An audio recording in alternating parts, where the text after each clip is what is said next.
Hi there, I'm Jim Zirin. Welcome back for more of our virtual conversations. The breaking news today is that Richard Haass has written a book. Richard Haass is the president of the Council on Foreign Relations.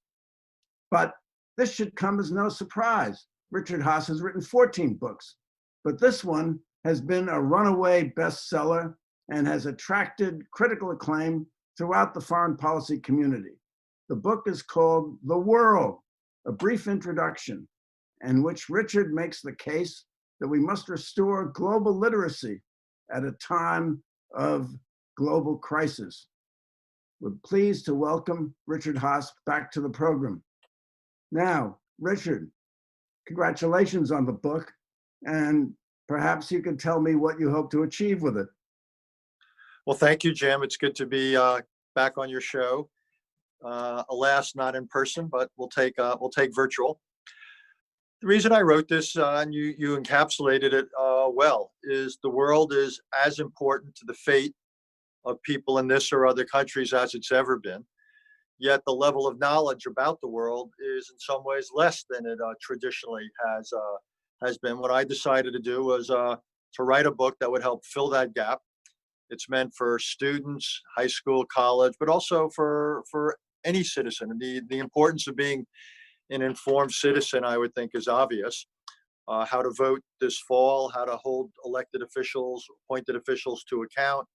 If you're in business, do you put a plant in a certain country?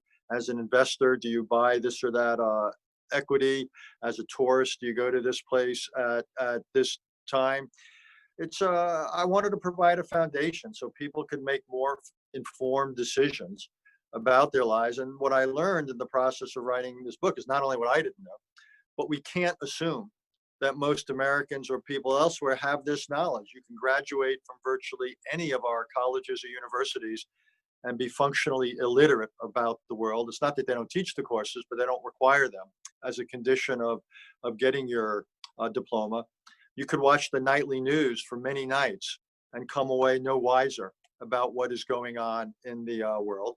You can spend your life on the internet and again, simply not find anything that's either about the world or what you find could be wildly inaccurate.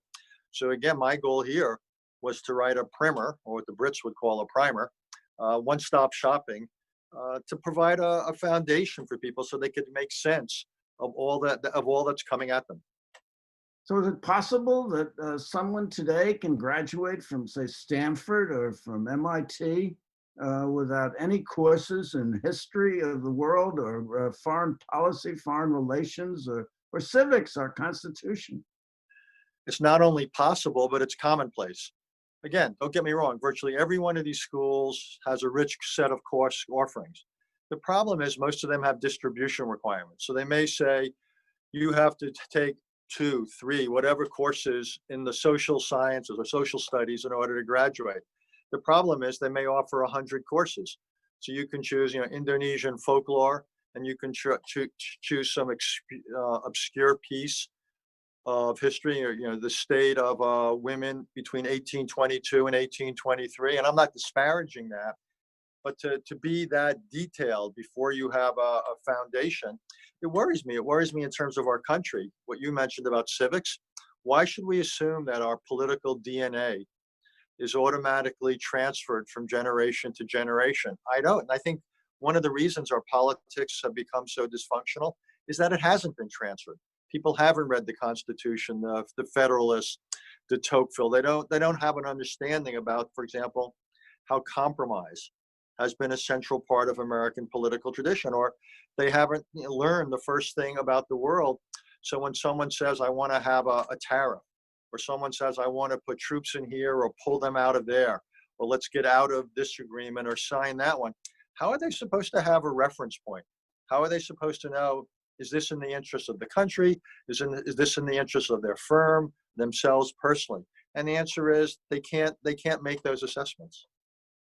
Now, I think I'm correct that you sent this book off to the publisher before you were aware or anyone else was aware of the coronavirus. And yet, with an eerie prescience, you talk about global pandemics in the book. and how we somehow or other have to work together with other countries to deal with pandemics. I know Tip O'Neill said famously, all politics is local, but we've certainly learned that pandemics aren't local. So is that kind of the COVID, is that kind of a case in point, a hanging exhibit for the argument you make in the book? It is, counselor. It is a hanging exhibit. How's that for a meatball question? I like that expression. It's new to me. A hanging exhibit. Absolutely. No, this is globalization in action. Look, I wasn't the only one who predicted it. No one said it was going to be COVID-19 on this date with these genetic details. But I was one of many people who predicted that it was a question of when and not if there would be a global pandemic. We didn't know the exact timing, the exact severity, the exact nature of the virus. But people from Bill Gates to George W. Bush to others said it was coming. We've got to prepare for it. And by the way, just as an aside, we should not assume this was a one-off. There may be COVID-24 one day. There may be bacteria that emerge that are resistant to antibiotics. But this is globalization. Unlike Tip O'Neill, if politics are local, events in the world are not. This didn't stay in Wuhan. The terrorists on 9/11 didn't stay in Afghanistan. Climate change doesn't stay anywhere. It comes from everywhere. It goes everywhere. And this is something we've got to accept. Now, where we could have a serious conversation is what do we do about it? And that's in the realm of foreign policy, public policy. That's where the choice centers in. But globalization, that's a reality. And that's something that I think most Americans have to understand. And the two things that flow from it, sorry to go on so long, is one is isolationism makes no sense. Globalization is going to happen regardless of whether we're paying attention, regardless of whether we're prepared.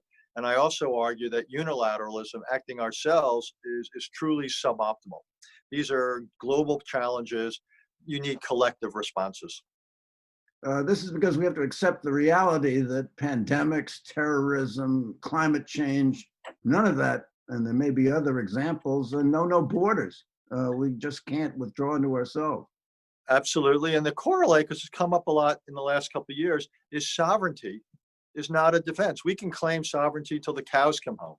And I understand the political appeal of it.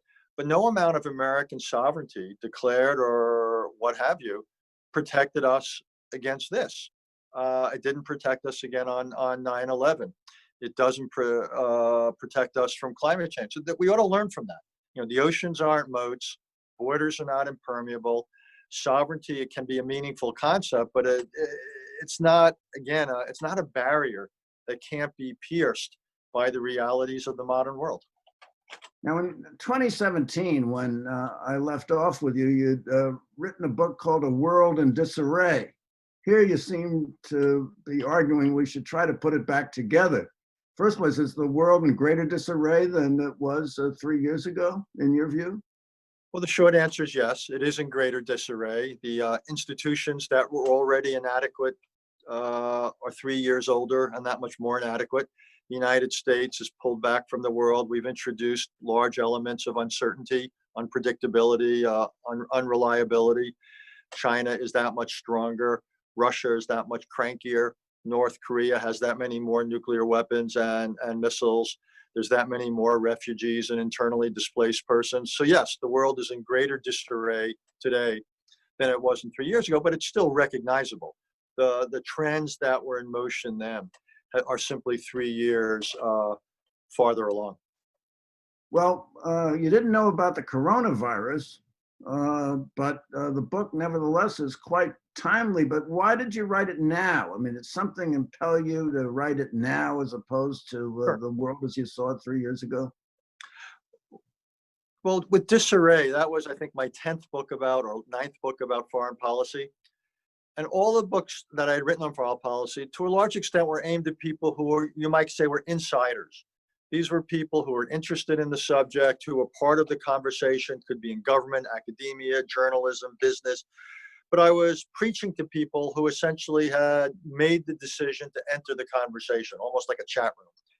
What's so different about this book is I wanted to write it for people who hadn't made that decision, who were outside the traditional foreign policy conversation, outside the Council on Foreign Relations, We're not international relations majors. We're not regularly tuning into a show like yours or Fareed Zakaria's or Amanpour on PBS. You know, again, I would hope that the so-called experts and all that would find value in this book. And like I said, I learned a lot by writing it. But what I wanted to write a book was for a much broader public. And I worry about what happens if we don't have an informed citizenry. I worry how democracy functions. If people don't know enough to hold elected officials or people who want to be elected to account. So when they say X, Y, or Z, I want people to know enough to say, that doesn't sound right. That's not in my interest. That's not in the country's interest. Or more positively, that sounds great. That does make sense. I understand why this person is advocating this or that. And I just came to the conclusion, coming back to our previous conversation, that people weren't going to acquire this foundational level of knowledge and understanding and perspective if left to themselves. They weren't necessarily going to get it from high school or college. They weren't going to get it from TV or the internet or from their local newspaper. So I made the conscious decision. And I'll be honest with you, there's one other thing. Donald Trump represents a departure. Before Trump, if you look at every president from Harry Truman through Barack Obama, Democrats, Ronald Reagan, Dwight Eisenhower, both Presidents Bush, Democrats and Republicans alike, what they had in common was greater than where they disagreed when it came to foreign policy. What's so different about Donald Trump is he's the first president not to be on either side of midfield. He is a departure from the mainstream of American foreign policy. People may think that's wonderful. They may think it's terrible. I'm more critical, needless to say, than not. But as a result, what it told me is people in my business, what I do for a living, it doesn't make sense to assume that most citizens, most people would come to the conversation with sufficient background to reach informed judgment. So this book, by the way, doesn't tell people what to think. I don't tell people how to vote, what to think, what's the right policy. What I try to do is simply give them enough history, enough background in the global issues, enough background in the regions of the world so they can better reach their own conclusions. Okay, let's try to educate the citizenry right here. You have said publicly and written that managing China is the most important relationship and challenge that we have in the 21st century. It really looks as if things are heating up with China, that many have said we're in for a Cold War with them. You've written in the Wall Street Journal that it would be a mistake to have a Cold War with China. Has COVID exacerbated the relationship, and what do you think can be done about it? Look, this was a relationship that was already in trouble long before any of us heard of COVID. I think it was in trouble in some ways because after the Cold War, we lost the rationale for the relationship. We had an anti-Soviet rationale during the Cold War. Once that ended, we turned to economics to build a new foundation. The problem was over time, the economics, rather than being a foundation, became a source of friction increasingly. So this is a relationship, as you say, the critical relationship of our era that increasingly lacks a foundation, increasingly lacks a rationale. It could become a Cold War. I think that would be extraordinarily unfortunate for both countries. I think it would also and to place China and opposition to China at the center of our foreign policy would probably be to exaggerate China's capabilities and ambitions. I think it underestimates its internal weaknesses and limits. I also think it loses perspective. We could succeed at pushing back China wherever we must in the South China Sea or Hong Kong or what have you, but that's still not going to help us deal with the next pandemic or climate change or terrorism or North Korea. And indeed, if we're at loggerheads with China, it may make it harder to deal, say, with a challenge like North Korea. So what I want is a pretty realistic relationship where we can cooperate selectively in areas of some overlap, where we're inevitably going to disagree and be competitive. I just don't want the areas of disagreement and competition to spill over and preclude areas of cooperation. So I want a pretty sophisticated relationship. It's going to take some careful handling on both sides. Not impossible, but it's not just going to come about. And as you say, I think what the pandemic shows, if things are allowed to drift, they're going to drift downward. Well, it's even worse than that because it appears Trump plans to feature in his campaign for reelection the China relationship. He seems to be demonizing China, Yeah. appealing to xenophobia about China, that China was responsible for the virus. The Secretary of State calls it the Beijing virus. He says Biden is Beijing Joe. And if there are any issues in this campaign, apart from whether you like Donald Trump or detest Donald Trump, it seems to me that he's put China in as a centerpiece. Now, are the Chinese just going to shrug their shoulders and say this is just campaign rhetoric, or are they going to take it seriously and feel they have to recalibrate? Well, I think they are taking it seriously to some extent, and there's documents that have been either released or leaked out of China that suggest they understand they're in for a tough time with the United States. By the way, not just under President Trump. They also understand that even if Vice President Biden were to be elected this November, a lot of his supporters are quite critical too of China, be it over human rights, over Hong Kong, over the South China Sea, what they're doing there, over trade matters. I would just say, though, if I can, about President Trump and China, I think a lot of this is deflection. Look, China is where the virus began. China did mishandle it badly, but China can't be blamed for our own lack of protective equipment. China cannot be blamed for the fact that, 5 months later, we still don't have a serious national testing capability, that people aren't wearing masks who should, people aren't social distancing who should. So I think that is, that is simply the beginning of reality. I also say if the president wanted to have a really tough anti-China policy, then why didn't the United States join the Trans-Pacific Partnership? That would have been a political economic grouping that would have given us tremendous leverage against China economically. And it was one of the first decisions he made after getting elected that we wouldn't be part of it. Why is he beating up on the South Koreans and Japanese, our two of our three most important allies? How do we get this thing back on track? Because we're creating opportunities for China to have more influence than it deserves in something like the World Health Organization. More broadly, I've dubbed this the withdrawal doctrine. That essentially, it's all, to paraphrase Will Rogers, Donald Trump has hardly met an international agreement he likes, and instead we're leaving. Now, look, in principle, leaving can be warranted, but only if you've got an alternative that's better. I don't see the better alternatives.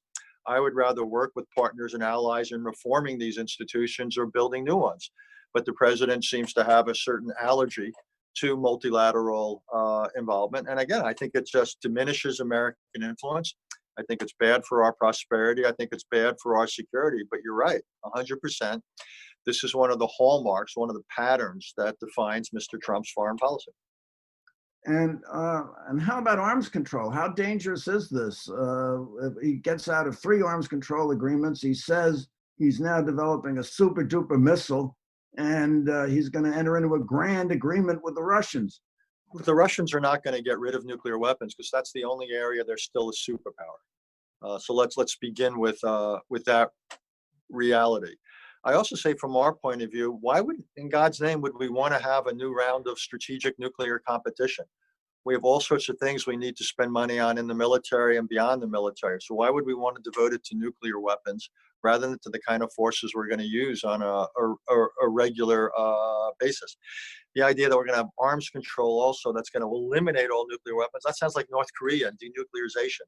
And that's great rhetoric, but it's not reality. No, look, whoever wins this election, a few weeks after he's elected, be it Mr. Trump or Mr. Biden, they're going to have to make the decision about what to do about the expiring major arms control agreement, the START agreement between the United States and Russia. So this administration's already, as you say, pulling out of the Intermediate Nuclear Forces Treaty and out of the Open Skies arrangement. Neither one of those is nearly as important as the strategic nuclear agreement. I think it would be a major mistake for the United States to pull out of it. Let's extend it. And if we have legitimate concerns, given technologies and what Russia's doing and the rest, then let's modify it going forward. Your book, getting back to it, is in 4 parts, 24 chapters. And as you said, it's a primer on international affairs. And you begin with the Peace of Westphalia in the 17th century, which you say established a world order, which has really contributed up to the present time. And then you raised the question as to whether we're running away from it now. But what was the liberal world order, and where does it stand today? No, you're right. It did have its roots back in the 17th century. The whole idea was when modern states came into being, modern countries, that sovereignty was an organizing principle. Essentially, each government would have authority within its borders. Others were not to intervene, and you wouldn't try to change the borders by force, but essentially you would have rules and commonly accepted restraints. And also American primacy in the world being undone and being diminished. And other countries seem to be saying a plague on both your houses, maybe all three, China, Russia, the United States, and maybe establish some kind of new primacy to pick up the fallen standard. And doesn't really seem likely, but if we're not going to do it, who is? Well, you're right. American primacy was not an end in itself, it was a means to an end. We were leading to create these institutions to enforce certain rules. We essentially abdicated. We saw elements of it under the previous Obama administration, and it has accelerated dramatically over the last 3+ years.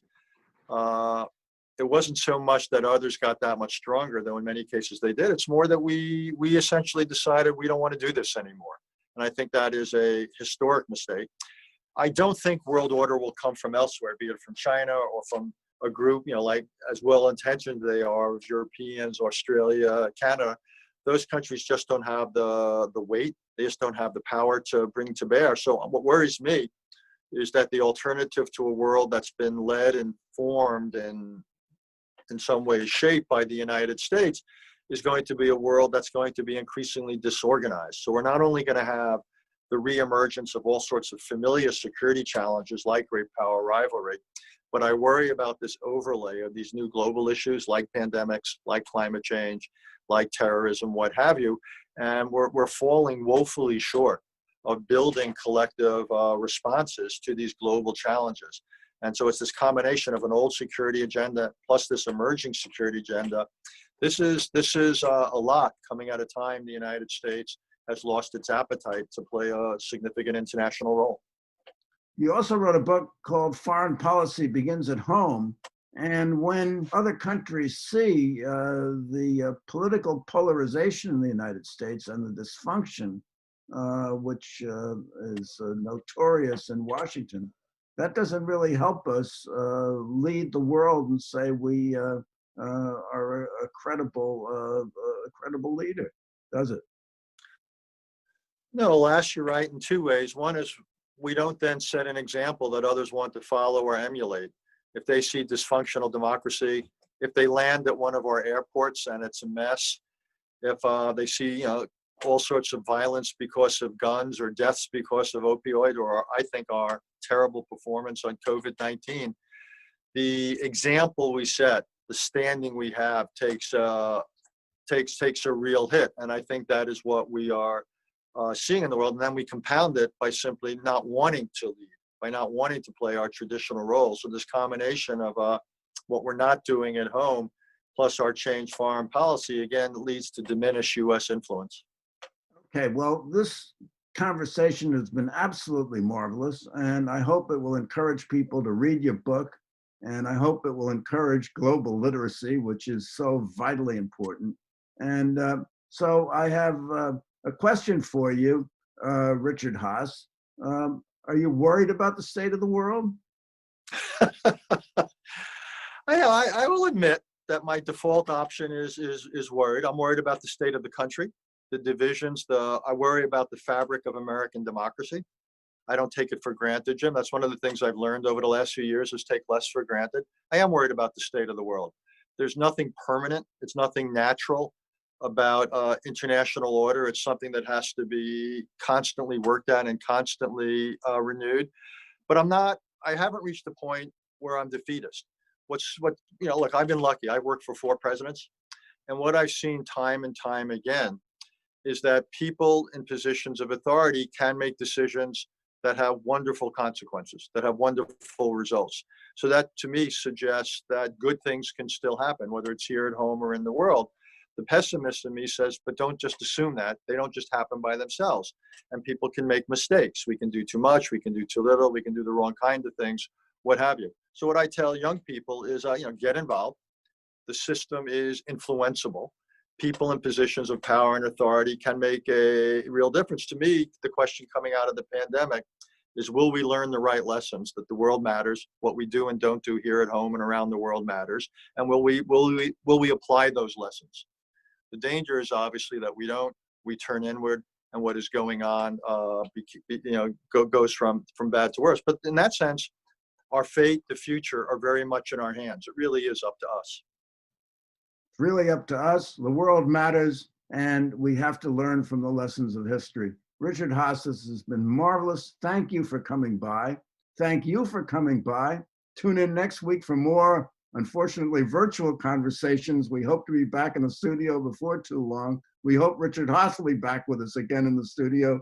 And I'm Jim Zirin. Take care, be safe, and all the best.